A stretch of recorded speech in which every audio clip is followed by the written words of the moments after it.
Flash Report readers, or in this case watchers, we're here at Western CPAC, where the opening reception is with none other than our good longtime friend, Congressman Tom McClintock. And so I thought we'd take a moment and talk to Tom about the 2010 elections and what kind of changes he's looking forward to in Washington. So, Tom, I maybe you can do a contrast for us. What's it been like the last 2 years, so that we can contrast what the future might look like if there's a sea change in November?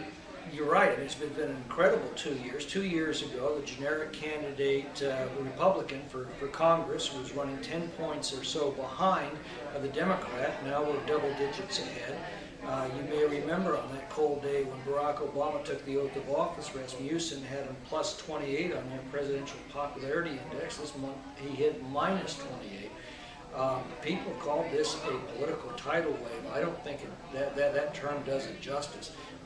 I think we're looking at Old Testament wrath of God stuff here.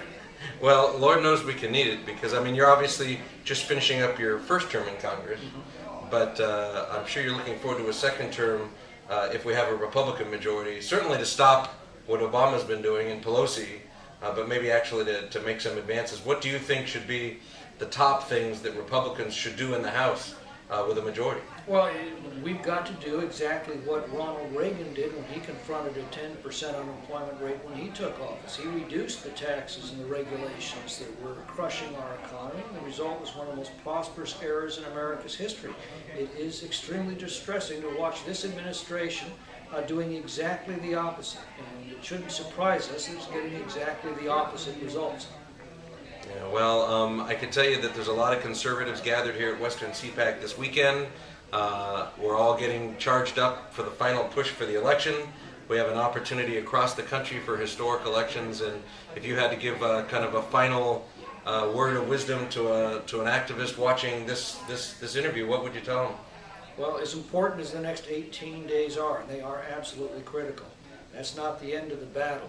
We then have to take back the White House, and I think that the American people are going to stay engaged until they've set the nation back on its proper course. So stay engaged, agitate in every form that you can find. The debates that go on inside the Capitol are simply a reflection of a much larger debate that's going on among the American people. And it is upon that debate that we will decide the question whether the American Republic becomes just another failed socialist state, or whether this generation revives and restores those uniquely American founding principles that produced the greatest republic in the history of civilization.